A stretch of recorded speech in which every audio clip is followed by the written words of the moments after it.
전능하사 천지를 만드신 하나님 아버지를 내가 믿사오며 그 외아들 우리 주 예수 그리스도를 믿사오니 이는 성령으로 잉태하사 동정녀 마리아에게 나시고 본디오 빌라도에게 고난을 받으사 십자가에 못 박혀 죽으시고 장사한 지 사흘 만에 죽은 자 가운데서 다시 살아나시며 하늘에 오르사 전능하신 하나님 우편에 앉아 계시다가 저리로서 산자와 죽은 자를 심판하러 오시리라. 성령을 믿사오며 거룩한 공회와 성도가 서로 교통하는 것과 죄를 사하여 주시는 것과 몸이 다시 사는 것과 영원히 사는 것을 믿사옵나이다. 아멘. 우리 찬송가 447장 찬양드리겠습니다. 447장입니다.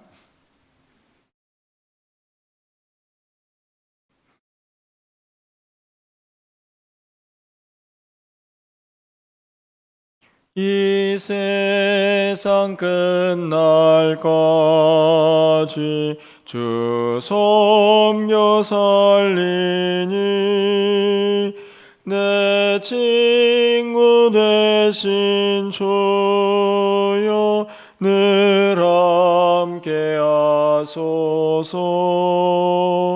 주 나와 함께하면 전쟁도 겁없고 주 나를 인도하면 늘 안심하리라. 나 주를 따를 때에 주 약속하신 것 그 영광 중에 모두 이루어 주소서. 나 주의 뒤를 따라 섬기며 살리니 그 크신 은혜 속에 나를 인도하소서.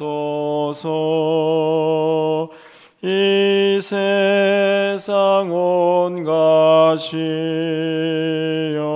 내 마음을 흔들고 저 악한 원수들이 안팎에 있으나 주 나를 돌보시사 내 방패 되시고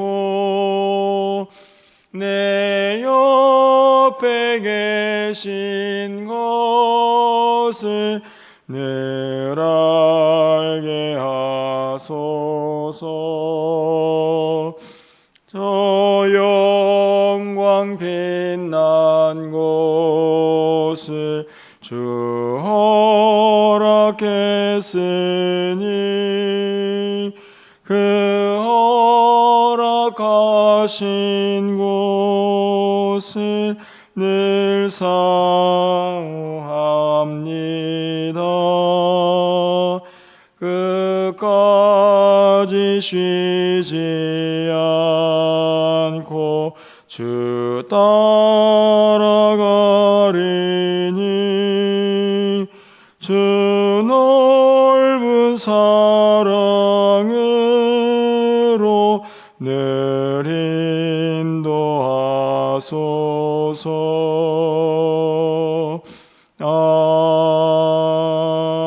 아멘. 오늘 하나님 말씀은 전도서 10장 12절에서 20절까지 말씀입니다.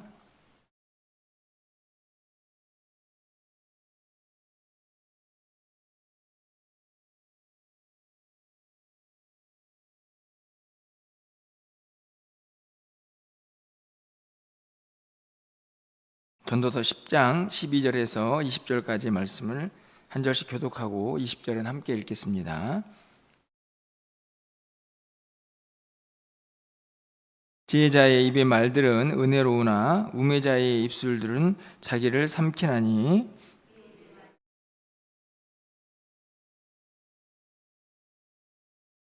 우매자는 말을 많이 하거니와 사람은 장래일을 알지 못하나니 나중에 일어날 일을 누가 그에게 알리리요.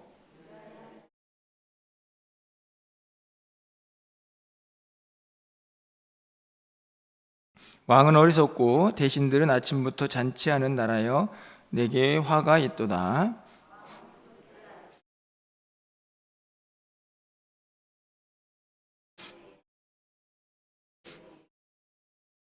게으른즉 석가래가 내려앉고 손을 놓은즉 집이 새느니라.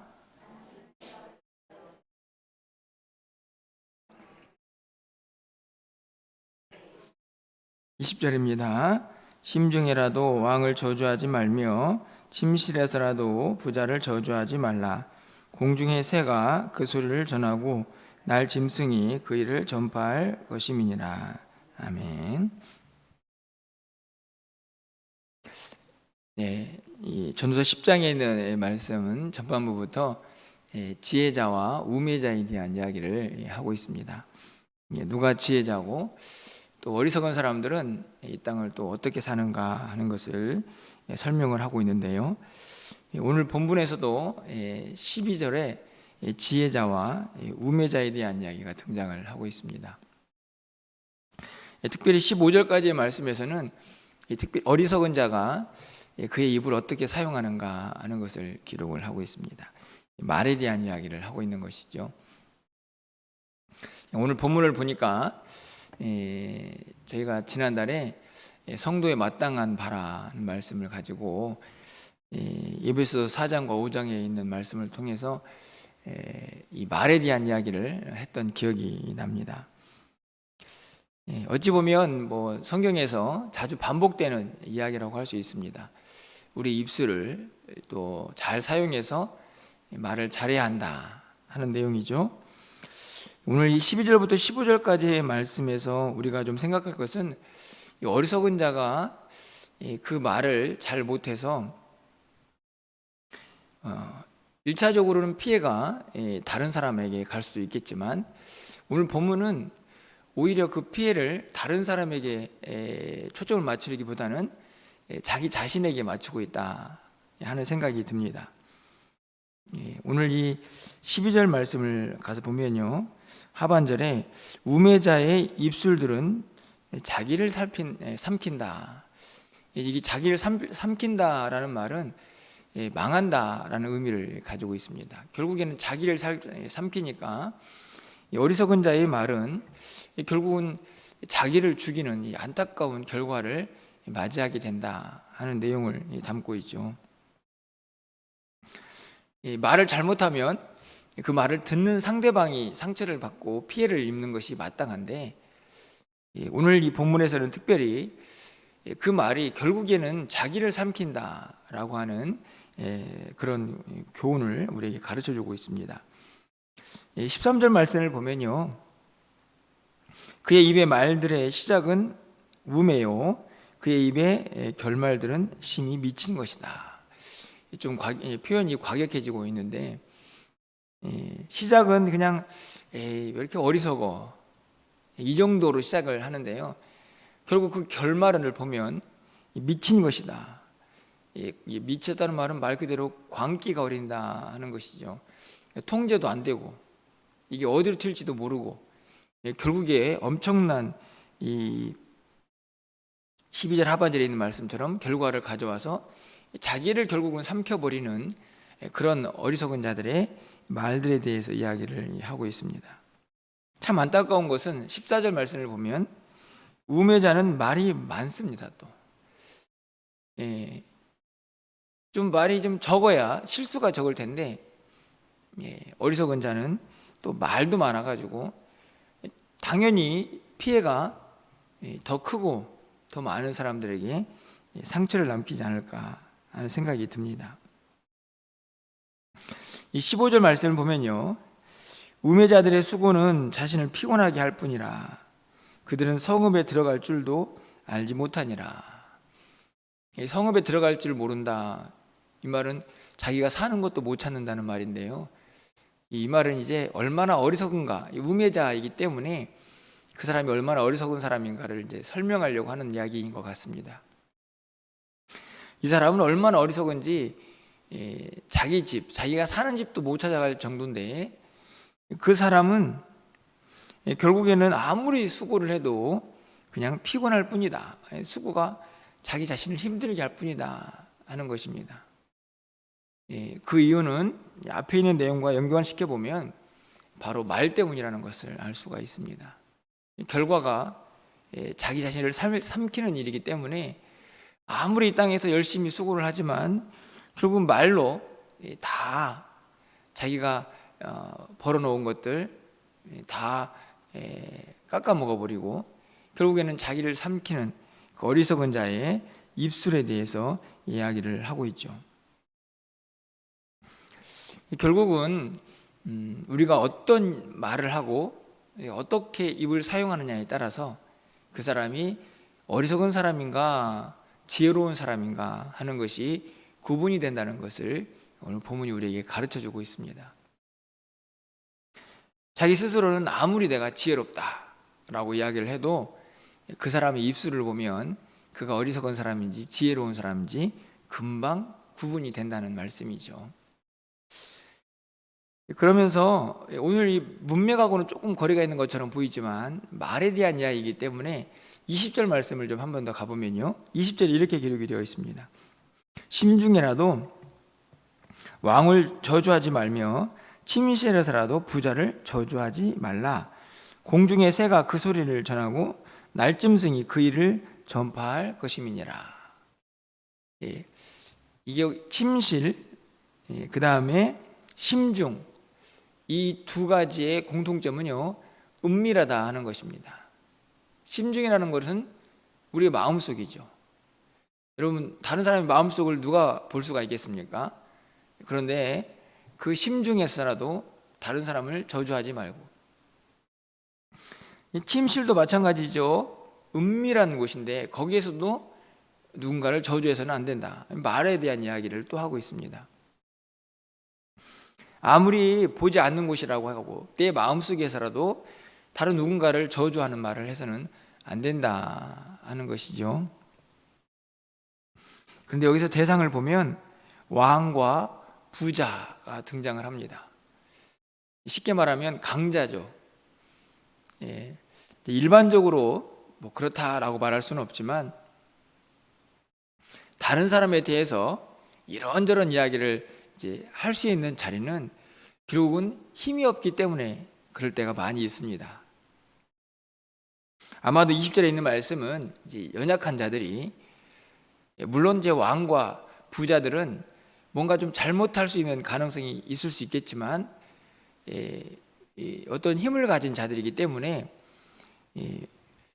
그 사람들의 어떤 행실과는 상관없이 욕을 먹고 또 불평을 받을 수 있는 원망의 대상이 될 수 있는 자리라고 볼 수 있습니다. 그런 연약한 자리에 있더라도 강한 자들, 힘 있는 자들을 함부로 저주하는 말하라, 이런 이야기를 하고 있습니다. 심중에서도 침실에서도 그렇게 다른 사람을 저주해서는 안 된다 하는 이야기를 하고 있죠. 결국에는 어리석은 자가 되어서 자기 자신을 삼키는 그런 자가 되지 말고, 또 안 보인다고 다른 누군가를 심중에서 또 침실에서 저주하는 말을 하지 말라, 이렇게 이야기를 하고 있습니다. 그러면 다시 이제 12절 상반절로 다시 한번 가보면 이렇게 말씀이 기록되어 있죠. 지혜자의 이 말들은 은혜로우나, 쉽게 말하면 은혜로운 말을 하라, 이런 말씀입니다. 그 사람이 진짜 지혜로운 사람이다. 이 말씀을 보니까 골로새서 4장 6절에 있는 말씀이 떠오르지 않습니까? 그 상반절에 보면은 너희 말을 항상 은혜 가운데에서 소금으로 맛을 내는 것 같이 하라. 기억이 나시죠? 너희 말을 은혜 가운데에서, 그러니까 우리 말에 은혜가 있어야 한다는 말씀입니다. 소금으로 맛을 내는 것 같이, 다시 말하면 이런 상황이나 또 시기나 또 대상이나 이런 모든 것들이 적절하게 잘 맞아 떨어지는 그런 말들을 사용할 수 있는 사람이 지혜로운 자다 하는 것이 오늘 본문의 결론이죠. 결국 오늘 하루를 살면서 여러분들이 야, 참 저 사람은 지혜로운 사람이네, 아니면 왜 이렇게 저 사람은 어리석은 거야, 이 둘의 구분점에 여러분의 입술이 있다는 사실을 여러분이 꼭 기억하시고, 아무쪼록 우리의 입술이요 다른 누군가에게 은혜를 끼치면서 덕을 세우고 다른 사람을 위로하고 또 힘을 얻게 하는 일에 우리의 말들이 좀 잘 사용될 수 있는 그런 한날의 삶이 되기를 주님의 이름으로 간절히 축원합니다. 그러면서 한 가지를 더 생각하게 보게 됩니다. 오늘 16절 이하에 있는 말씀인데요, 조금 다른 이야기라고 볼 수 있는데 16절 말씀을 보면 왕은 어리석고 대신들은 아침부터 잔치하는 나라요 내게 화가 있다. 왕은 어리다라고 되어 있죠. 여기서 어리다는 말은 연령이 낮다라는 이야기일 수도 있지만 지혜도 부족하고 경험도 부족하고, 그래서 모든 통치하는 그 모습들이 어리석고 연약하다 하는 것을 가리키는 말입니다. 왕은요 어리고, 쉽게 말하면 어리석다라고 하는 게 좋겠죠. 대신들은요 아침부터 잔치를 합니다. 아침부터 잔치를 하는 나라가 정상적이라고 볼 수는 없겠죠. 먹고 마시고 즐기는 일에 익숙한 그런 대신들을 봅니다. 나라를 어떻게 하면 잘 섬길까, 백성들을 어떻게 해야 잘 살게 할까, 뭐 이런 생각을 하기보다는 왕은 어리고, 그래서 이런저런 연약함이 있고, 게다가 대신들, 이 어린 왕을 좀 잘 보필해야 되는데 그렇지도 못하고 대신들은 아침부터 잔치하느라고 정신이 없는 나라, 이런 나라는 어떤 나라입니까? 절대로 번성할 수가 없겠죠. 그런 나라요 화가 있다. 하지만 반대의 나라도 있습니다. 여러분 17절 말씀, 왕은 귀족들의 아들이요. 이게 반대죠. 16절에서는 왕이 어리죠. 하지만 17절에서는 귀족들의 아들이다. 비유적인 표현입니다. 왕이 지혜롭고 고귀한 성품을 가지고 있는 그런 나라. 대신들은 취하지 아니하고, 잔치하려면 취하게 되겠죠. 그렇게 술 취하지 아니하고 기력을 보하려고, 힘을 얻으려고 정한 때에 먹는 나라. 왜 힘을 얻으려고 먹고 있습니까? 나라를 통치하려고 하니까 많이 힘든 거죠. 그러니까 열심히 정한 때에 먹어서 힘을 얻으려고 하는 그런 나라의 모습을 보여주고 있습니다. 16절에 있는 나라와는 사뭇 다르죠. 그런데 이 두 나라, 뭐 한 나라의 모습일 수도 있겠지만 비교가 되고 있는 이 16절과 17절에 있는 나라에 공통점이 하나 있습니다. 복과 저주라는, 화라는 분명한 차이점과 함께 공통점이 하나 있는데, 그것은 뭐냐 하면 두 사람이 똑같다 하는 것입니다. 어떤 두 사람입니까? 왕과 대신들이죠. 그러니까 이 망하는 나라, 그런 나라는 왕도 어리고 대신들도 정신을 못 차리고 있습니다. 17절에 있는 복을 받는 나라, 그 나라는 왕도 지혜롭고 고귀하고 대신들도 열심히 나라를 잘 다스리려고 힘을 얻는 그런 모습을 보게 되죠. 참 안타까운 것은 둘 중에 하나는 좀 깨어 있어야, 정신을 차리고 있어야 제대로 된 나라가 될 수 있는데, 결국에는 둘 다 엉망이기 때문에, 아니면 둘 다 잘하고 있기 때문에 한쪽은 복을 받고 한쪽은 화가 있다 하는 그런 기록을 하고 있는 것이죠. 저는 뭐 나라뿐만 아니라 뭐 교회도 마찬가지고 가정도 마찬가지고 우리 개인도 마찬가지라고 생각이 듭니다. 누군가는 정신을 차리고 있어야겠죠. 쉽게 말하면 목사가 좀 어리석다 하면 성도들이라도 막 정신 차려가지고 깨워서 기도하고 주의 일을 하느라고 이렇게 함께 뭔가 좀 격려하는 그런 교회가 그래도 소망이 있지 않겠습니까? 가정도 마찬가지겠죠. 누군가는 정신 차리고 마땅히 해야 할 일들을 감당해야만 그 가정이 그래도 소망이 있는 것입니다.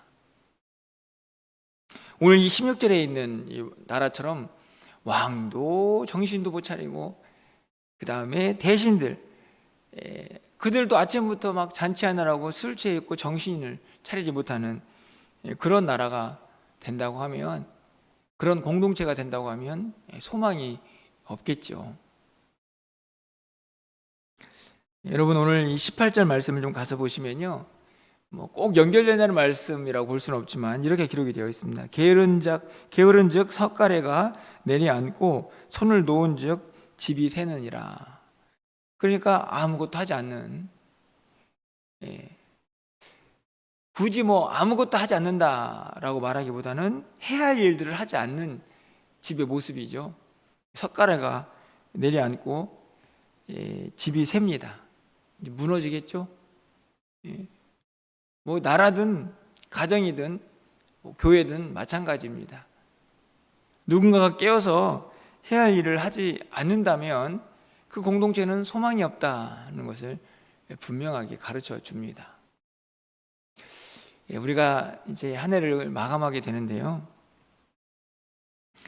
교회를 섬기든 가정에서 일을 하든 이제 하다 보면 이런저런 힘든 일이 이제 생겨나지 않습니까?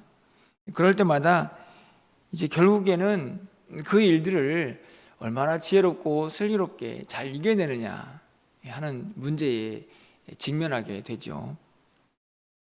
16절에 있는 왕은 어리고 대신들은 아침부터 잔치하는 나라, 그 나라의 모습을 보면 전반적으로 모두가 다 자기 일에는 관심이 없는 그런 모습들을 보게 됩니다. 우리에게 주어진 시간들, 또 우리에게 주어진 사역들, 그게 이제 교회에서든지 간에 또 가정에서든지 간에 누군가는 깨어 있어서 주어진 사명들을 감당해야만 석가래가 내려앉지 않고 비가 새지 않는다 하는 사실들을 좀 기억하면서 오늘 새벽을 깨우고 있는 우리 성도님들이라도 각자의 자리에서 맡겨진 사명들을 지혜롭게 잘 감당하고 또 그렇게 한 해를 마감하면서 내년 한 해를 준비할 수 있는 그런 은혜의 시간이 되기를 소망해 봅니다. 오늘 한 날 우리 각자의 자리에서 오늘 두 가지 이야기를 좀 다르게 전하고 있는 것처럼 보여지는데요, 은혜롭게 지혜로운 말들로 사람들에게 덕을 세우고 은혜를 끼치고, 또 한편으로는 우리에게 주어진 각자의 자리에서 최선을 다하고 열심을 다하면서 하나님의 사명들 잘 감당하여서 하나님의 기쁨이 되고 또 하나님께서 예비하신 은혜들을 좀 함께 받아 누릴 수 있는 귀한 삶이 되시기를 주님의 이름으로 간절히 축원합니다. 기도하겠습니다. 사랑의 하나님, 힘들고 지친 시간들입니다. 한 해를 마감해야 하는 시간이기도 하고 또 코로나는 여전히 계속되고 있고 또 한편으로 날씨도 많이 쌀쌀한 가운데 있습니다. 우리의 생각도 우리의 몸도 움츠려질 수밖에 없는 그런 시간 속에 있지만 하나님, 누군가는 깨어 있어서 자기에게 맡겨진 사명들을 감당해야 하기에 하나님, 오늘도 새벽을 깨웁니다. 하나님, 우리 모두를 불쌍히 여겨주셔서 다시 한번 힘을 얻게 하여 주시고 정한 때에 음식을 먹어서 기력을 회복했던 이 대신들의 모습처럼 우리도 주께서 주신 생명의 양식으로 힘을 얻어서 우리에게 맡겨진 사명들을 잘 감당해낼 수 있도록 주님 도와 주시옵소서. 연약하고 부족하지만 오늘 새벽을 깨워서 기도하는 사랑하는 성도들에게 하나님 말씀하여 주시고 예비하신 은혜도 부어주셔서 오늘 한 날을 살게 부족함이 없도록 인도하시고 우리에게 맡겨진 생명의 길, 사명의 길을 잘 걸어갈 수 있도록 주님 인도하여 주시옵소서.